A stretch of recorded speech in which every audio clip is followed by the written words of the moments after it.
السلام علیکم ورحمت الله وبرکاته. الله پاک دې وکړي چې تاسې ټول به راته روغ جوړ او د خصیت جامې به مو په تن نوسي. ګرانو وروڼو، غواړم چې یو ټکي ته اشاره ولرم او هغه د ښه صحت، او په دې اړه باندې یو څو خبرې لرم او په همدې هیله چې د زړه په غوږونو یې واورئ. او هغه خلکو ته چې صحت ته توجه نه کړي، هغو خو دې د ځان فرض وګڼي او دا زما خبرې دې واوري، په همدې خاطر چې دا ډېرې ګټورې دي. راځئ چې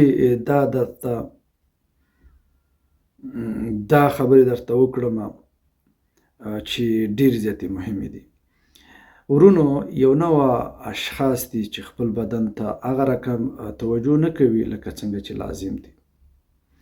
موږ او تاسې په دې باندې پوهیږو چې روغ بدن او ښه صحت دا د الله له طرفه د انسان دپاره ستره ډالۍ ده، لوی نعمت دی. کله چې انسان پیدا کیږي، همدې مقصد دپاره پیدا کیږي چې دی د الله پاک بندګي وکړي. خو ته چې دا بندګي کوي، نو د ژوندي پاتې کېدلو دپاره به حتمي یو څه خورې. دغه شیان چې ته خورې دا هم د دې ښه وجود، ښه بدن د ښه صحت په لرلو سره پیدا کیږي. او مقصد د ښه صحت چې ولرې، نو ته بیا د الله پاک د ډېرو نعمتونو څخه چې په ځمکه باندې دي او د انسانانو دپاره د دې څخه برخمن کېدی شي. او دا د ستا د بدن دپاره ډېر یو لوی رول لري چې ته مختلف نوع میوې، مختلف نوع سبزیجات خورې، نو ستا صحت به پوره ښه پاتې کېږي. او په همدغې ښه صحت به بیا ته الله پاک بندګي کوي او الله پاک به د ستا څخه راضي کېږي.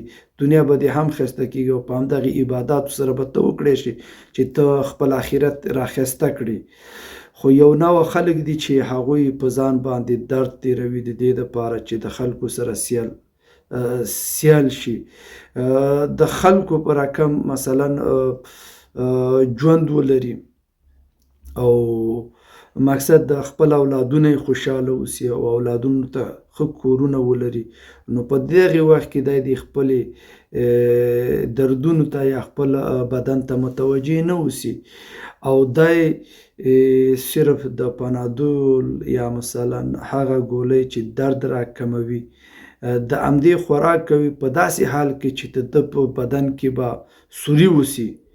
دا به ډېرې لوی تداوی ته ضرورت لري، خو دا به د دې دردونو د راکمولو دپاره صرف ګولۍ خوري او د درد ګولۍ خوري، او دا به په دې تف و تلاش کې چې ورېږه ښه ژوند ولرمه، خیر دی، زه دې مریض یمه.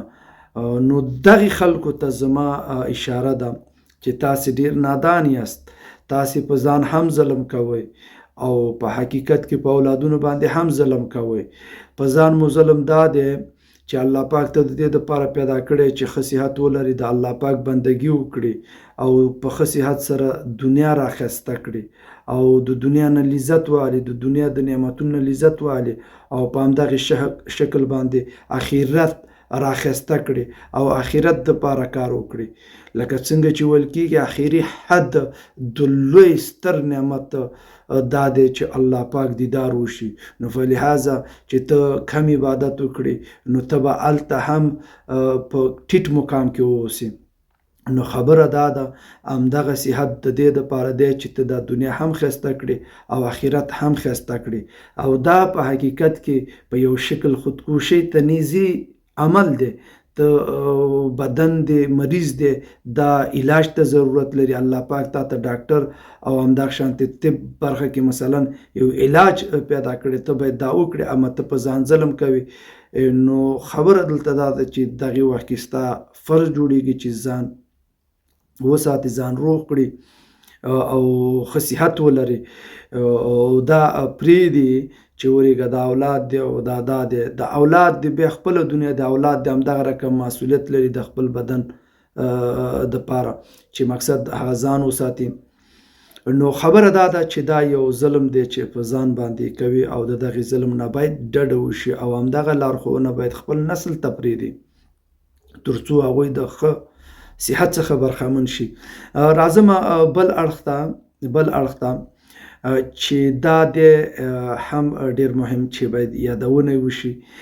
دغه خلک چې کله په دردونو سره داغ کوي او دا فکرونه لري چې ورېږه سیالي برابره شي او مقصد اولاد خوشحاله شي، ښځه خوشحاله شي، که په حقیقت کې دوی بیا چې د عمر په تېرېدو 40 کلن کېږي نو دوی بیا دا بدن ټوک ټوک شي، د دردونو څخه مقصد ډک وي او هر ځای او هر اندام یې درد کوي او دوی شکایتونه کوي او په کټ کې پراته بیا همدغه اولاد چې ده ورته زیار و زحمت ایستلی او سیالۍ باندې برابر کړي همدغه خواران دوی سره د ده سره هم دردیږي او په تکلیف کې حتی دومره تکلیف ورکوي که څوک د علم څخه خبر نه اوسي او د پلار او د مور مقام ونه پېژني نو هغه یې په غورځېدلو او مړ کولو باندې خوښېږي چې دا یې مړ کړه او دا یې د دې نقشې څخه بهر کړي.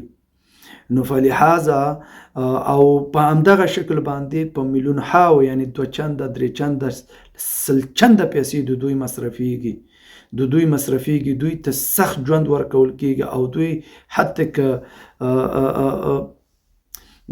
دینی اړخ یې ضعیف واوسي حتی دوی باندې نور فشارونه هم دی چې ولا دا خل به څه وي که موږ دغه ته دا ډوډۍ ورنه کړو ښه صحت ته یا ډاکټر ته یې بونوس دا خل به څه وي یعنی دوی د مختلفو دردونو سره مبتلا شي.